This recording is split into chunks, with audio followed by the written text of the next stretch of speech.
আসসালামু আলাইকুম, কেমন আছেন সবাই? আজকের ভিডিওটি বানাবো অনেকগুলো ইভেন্ট নিয়ে, কারণ গতকাল বাংলাদেশ এবং সিঙ্গাপুরের সঙ্গে এশিয়ান কাপের যে কোয়ালিফায়ার্সের একটি ম্যাচ হলো। তারপরে আজকে দুটি ম্যাচ আছে, বিকেলে আছে অনূর্ধ্ব 20 দলের পুরুষদের খেলা এবং এশিয়ান কাপের মেয়েদের অনূর্ধ্ব 20 দলের খেলা। সো অনেক কথা হবে এবং অনেক বিশ্লেষণ হবে। আজকের ভিডিওটি স্বভাবতই একটু বড় হবে। প্রথমে শুরু করি এশিয়ান কাপ কোয়ালিফায়ার্স আমাদের যে মূল টিম বাংলাদেশের খেলা নিয়ে। আপনারা হয়তো সবাই দেখেছেন যে আমি বলবো এই খেলাটিতে আমরা কিন্তু বেশ ভালো খেলেছি, পরিচ্ছন্ন খেলা ছিল। আমরা ডমিনেটই করেছি বলা চলে বিদেশের মাঠে গিয়ে, সিঙ্গাপুরের মাঠে গিয়ে, কিন্তু আমরা গোল আদায় করতে পারিনি। এখন আপনি যদি সামিত সোমকে আনেন, আপনি যদি হামজা চৌধুরীকে আনেন, তারা কিন্তু আপনাকে গোল দিয়ে দিবে না, কারণ তারা হলো সলিড মিডফিল্ডার কখনো গোল দেয় না। হ্যাঁ, মাঝে মাঝে দেয়। হামজা গোল দিয়েছে এর আগে, কিন্তু প্রতিদিন কি হামজা গোল দেবে? প্রতিদিন হামজা গোল দেবে না। তার মানে আপনাকে একজন প্রপার স্ট্রাইকার আপনার লাগবে। এখন আমরা জায়ান হাকিমের কথা শুনছি, আমরা ট্রেভার ইসলামের কথা শুনেছি, কিন্তু তারা আসলে কবে আসবে আমরা জানি না। আপনারা হয়তো বলতে পারেন যে ভাই, আপনি ওভারসিজ প্লেয়ারদেরকে দিয়ে কেন এত ভরসা করছেন যে তাদেরকে আনতে হবে? একটা কথা মনে রাখবেন যে সারা বিশ্ব জুড়েই ছোটো দলগুলোর একটা সবচেয়ে বড় সমস্যা হলো যে তারা কখনো ফরওয়ার্ড তৈরি করতে পারে না। এবং আমি যদি গতকালকে আরেকটা ম্যাচ হয়েছে হংকং বনাম ইন্ডিয়া, মানে ভারত, আপনি যদি ভারতের ম্যাচটার দিকে দেখেন, ভারতেরও কিন্তু একই সমস্যা ছিল যে তাদের ফরওয়ার্ড নেই, গোল পাচ্ছে না। এবং কালকে হংকংকে 2-1 গোলে ভারত হারিয়েছে। এর কারণ কি জানেন? 3 মিনিটের মাথায় ভারতের যে ওভারসিজ খেলোয়াড় রায়ান উইলিয়ামস 3 মিনিটের মাথায় গোল পেয়েছে। সুতরাং ফরওয়ার্ড নিয়ে কিন্তু ভারত তাদের যে সুফল সেটা পাচ্ছে। এখন বাংলাদেশকে যদি আপনি সেই সুফল আনতে চান, তাহলে আপনাকে অবশ্যই যত দ্রুত সম্ভব আপনার ফরওয়ার্ড আনতে হবে। এখন আপনি জায়ান হাকিমকে আনেন, ট্রেভার ইসলামকে আনেন, বা আর কাকে আনবেন, এটা বাবু ভয়কে দেখতে হবে। বাট ফরওয়ার্ড ছাড়া আপনি ম্যাচ জিততে পারবেন না। কালকের খেলা বেশ পরিচ্ছন্ন ছিল, পাসিং ছিল, কিছু ভুল ছিল, সেটা ম্যাচে হবে। তবে আমাদের খেলোয়াড়দেরকে, আমাদের যারা আঞ্চলিক খেলোয়াড় বা আমাদের লোকাল খেলোয়াড় যারা এখানকার ক্লাবে খেলেন, তাদের খেলার ধরন আরও পাল্টাতে হবে। তাদেরকে আরও বেশি মনোযোগী হতে হবে, কারণ এখন আপনি চাইলেই যে দলে ঢুকবেন সেই ব্যাপারটি কিন্তু নেই, কারণ আপনার সামনে বড় প্রতিযোগী।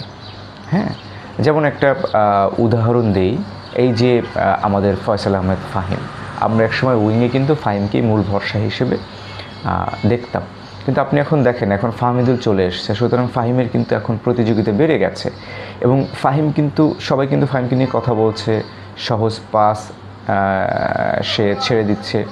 সুতরাং প্রতিযোগিতা বাড়ছে। আপনাকে প্রতিযোগিতায় টিকে থেকেই, এখানে কোনো লোকাল এবং বংশোদ্ভূত প্লেয়ার বলে কোনো কথা নেই। প্রতিযোগিতা করে যিনি ভালো করবেন তিনি আসবেন। তবে হ্যাঁ, সিন্ডিকেট আমাদের একটা বড় অন্তরায়। এই একাদশেও গতকাল যে একাদশ নামানো হলো, সেখানেও দেখলাম যে জামালকে সবসময় প্রেস কনফারেন্সে নিয়ে আসা হয়, কিন্তু সেখানে মাঠে নামানো হয় সোহেলকে। এই যে ট্যাকটিস, এই কাপড়েরা কোথায় পেলেন আমি ঠিক জানি না। মানে হোয়াট ইজ দিস? এটা কি? আপনি সোহেলকেই তাহলে নিয়ে আসেন, তাহলে জামালকে কেন নিয়ে আসেন? আর জামালকে নামাচ্ছেন না কেন? সোহেল রানা কী এমন খেলে, কি ইম্প্যাক্ট ফেলে ম্যাচের মধ্যে যে তাকে প্রতিবার ক্যাপ্টেন করে নামাতেই হবে? আমার মনে হয় যে এগুলো চেঞ্জ করতে হবে এবং আমরা আশা করি পরবর্তীতে আমরা চেঞ্জ পাবো, কারণ ইতিমধ্যে আমরা জেনেছি যে কোচ হাবিয়ের কাবরেরার এটাই সম্ভবত লাস্ট ম্যাচ ছিল, কিন্তু আমরা জানি না। কারণ হলো যে বাফুফে আসলে কখন কি করে এটা বোঝা যায় না, এবং শুধু কাবরেরা তো নয়, এখানে তো একটা বড় সিন্ডিকেট কাজ করে। এখানে জামালকে নামানো উচিত ছিল, এখানে কাজিমকে আরও অনেক আগে নামানো উচিত ছিল আমি মনে করি। এবং গত ম্যাচে যে রাকিব ছিল না, রাকিবের যে ইম্প্যাক্টটা আমরা কিন্তু দেখতে পেয়েছি। রাইট উইংয়ে রাকিব খেলে, সেখানে ফাহমিদুলকে নেওয়া হয়েছে। ফাহমিদুল সেখানে খুব একটা বেশি ভালো করতে পারেনি, ফাহমিদুল লেফটেই ভালো করে। সো আমরা যদি রাইট উইংয়ে আমরা রাকিবকে পেলেও আমার মনে হয় যে আমরা ভালো কিছু করতে পারতাম। আমাদের অ্যাটাকিং মিডফিল্ডের মোরসালিন, তাকে সেন্টার ফরওয়ার্ড খেলানো হয়েছে। আসলে সে সেন্টার ফরওয়ার্ডের যোগ্য না, আমি মনে করি সে অ্যাটাকিং মিডফিল্ডেই ভালো খেলে। আর কেন 10 নম্বর জার্সি পরিয়ে মিরাজুল ইসলামকে নামানো হয়েছে, এটা নিয়ে আমার মনে হয় আর একটা ভিডিও বানানো উচিত। মানে কী কারণে আমার ঠিক জানা নাই। এই প্লেয়ারের মানে কি যোগ্যতা আছে হামজা সুন্দের সঙ্গে ন্যাশনাল টিমে নাম্বার 10 জার্সি পরে খেলার, এবং এটা কারা নামিয়েছে, কোচ নামিয়েছেন নাকি এটা সিন্ডিকেট, আমার ঠিক জানা নেই। এভাবে যদি চলে তাহলে বাংলাদেশের আসলে ফুটবলে আমার মনে হয় অশনি সংকেত আছে। এইসব সিন্ডিকেটগুলোকে অবশ্যই ভেঙে দিতে হবে, অবশ্যই। গতকালের ম্যাচ নিয়ে এই সামনে আমাদের এশিয়ান কোয়ালিফায়ার্স নিয়ে যেই একটা উন্মাদনা তৈরি হয়েছিল সেটা তো শেষ। এখন সামনে আসলে কিভাবে দলকে আরও সুন্দর করে সাজানো যায়, আমাদের প্ল্যান তৈরি করা যায়, সেই দিকে আমার মনে হয় বাফুফের নজর দেওয়া উচিত। এবার চলেন অনূর্ধ্ব 20 দলের আজকে খেলা। আমরা দুটো খেলা দেখেছি। প্রথম খেলা ছিল পাকিস্তানের সঙ্গে এবং সেকেন্ড খেলা ভারতের সঙ্গে। পাকিস্তানের সঙ্গে আমরা 2-0 জিতেছি এবং সেকেন্ড খেলায় আমরা ভারতের সঙ্গে ড্র করেছি। এবং আমরা সবাই বলেছি যে প্লেয়ারদের মানসিকতার মধ্যে সিন্ডিকেট ঢুকানো হয়েছে, নামানো হচ্ছে সিন্ডিকেট করে। ডেকলানকে এখনও নামানো হয় না, বিদেশি প্লেয়ারদেরকে নামানো যাবে না, এরকম একটা ভাব যেন তাদের মধ্যে।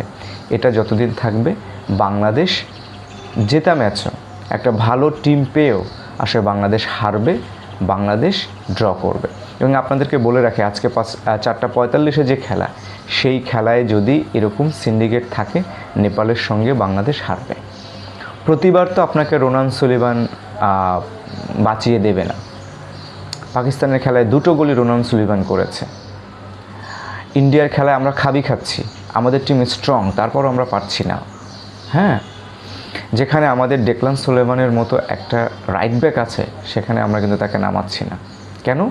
একসঙ্গে যদি আমি অনেকগুলো ওভারসিজ প্লেয়ার খেলাই তাহলে কী জানি কি হয়ে যাবে। এই সাইকোলজি কোত্থেকে ঢুকেছে সিন্ডিকেটের আমি জানি না।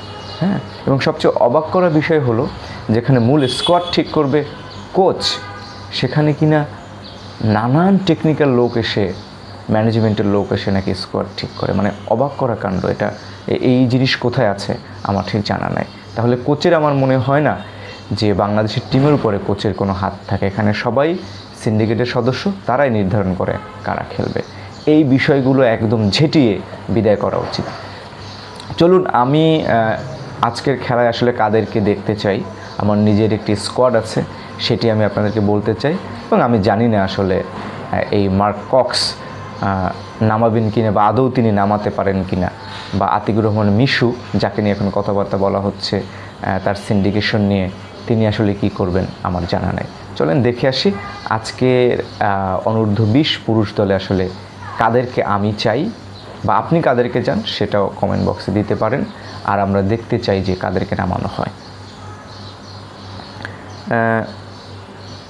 আমি এখানে 4-2-3-1 ফরম্যাটে ম্যাচটা খেলতে চাচ্ছি।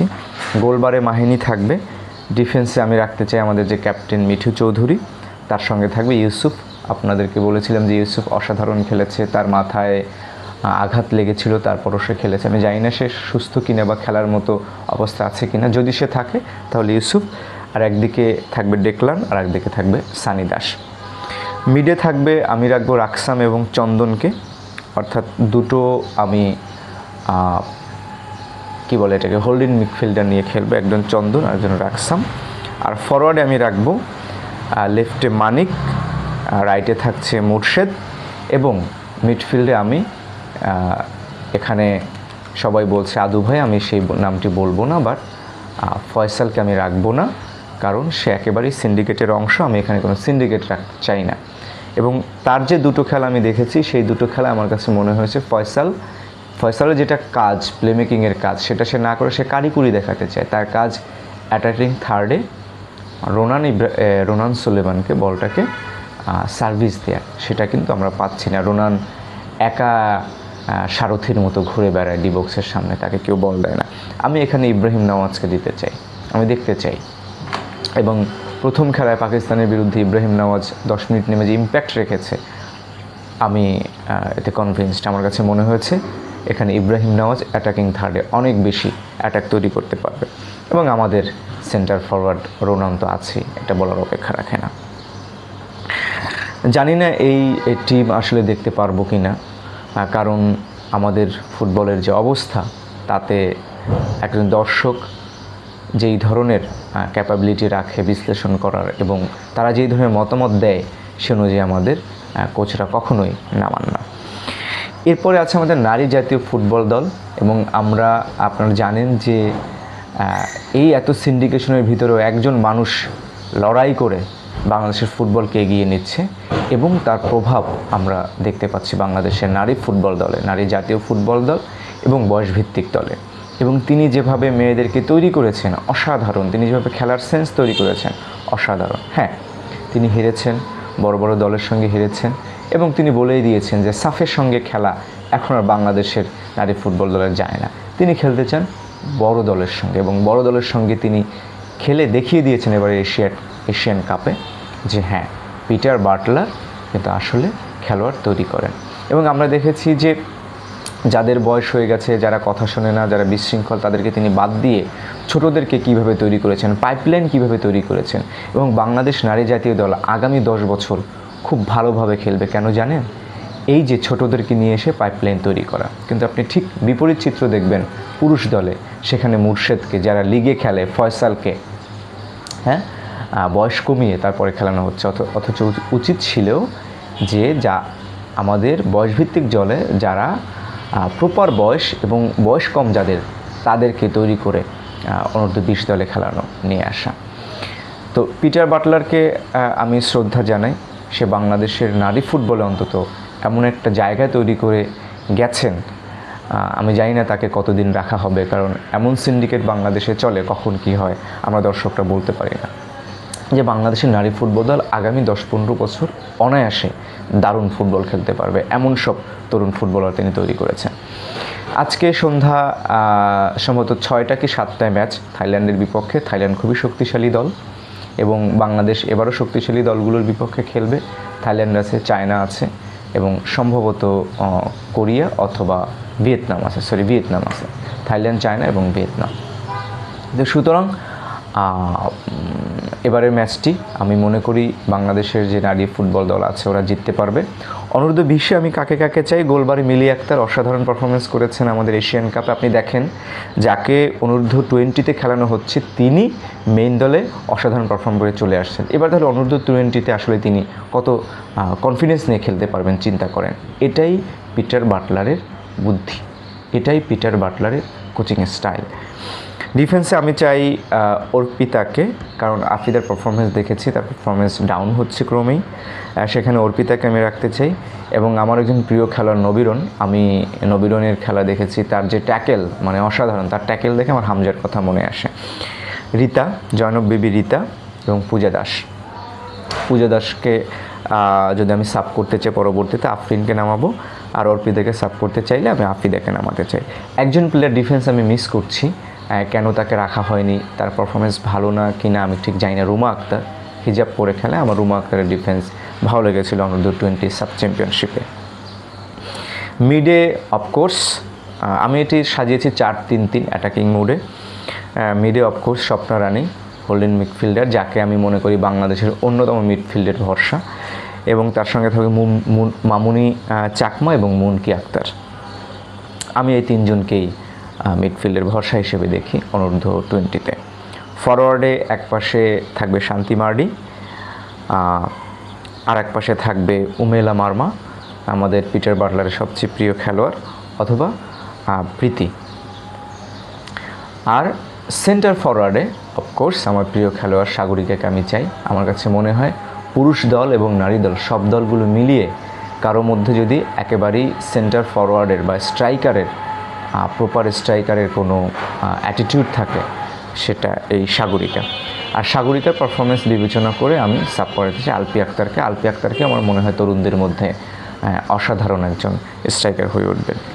এই হলো মোটামুটি দুই দলের জন্য শুভকামনা, অনূর্ধ্ব 20 দল, পুরুষ দল এবং নারী দল। আমি মনে করি যে তারা দারুণ খেলে এবং অনূর্ধ্ব-20 দলকে বলবো যে তোমাদের যে সিন্ডিকেশন যে মানসিকতা এটাকে বদলাও এবং রোনানকে বল সাপ্লাই করো, রোনানকে দিয়ে ফ্রি কিক নেওয়াও, ওই সব জায়গায় ফাউল নেওয়ার চেষ্টা করো। দেখবা যে অবশ্যই আমরা নেপালের সঙ্গে জিততে পারবো এবং ফাইনালে যাবো, এবং ফাইনালে ভারতকেও হারাবো। আর যদি তোমরা তোমাদের জায়গায় অটুট থাকো প্রিয় ভাই, তোমরা তো হারিয়েই যাবে। তোমাদের বড় ভাইরা সিন্ডিকেট করে যেভাবে হারিয়ে গেছে, তোমরাও কিন্তু আসলে লাইমলাইটে থাকতে পারবে না। কারণ বাংলাদেশের যে পাইপলাইন এখন তৈরি হচ্ছে, যে ওভারসিজ প্লেয়াররা আসছে, তোমরা প্রতিযোগিতায় টিকে থাকতে পারবে না। সুতরাং নোংরা মানসিকতাকে বাদ দিয়ে তোমরা নিজেদের অ্যাবিলিটি দেখাও, তোমাদেরও অ্যাবিলিটি আছে, এবং তারপরে দলে টিকে থাকো। আর অনূর্ধ্ব-20 নারী দলের প্রতিও শুভকামনা থাকলো। আমরা আশা করছি প্রথম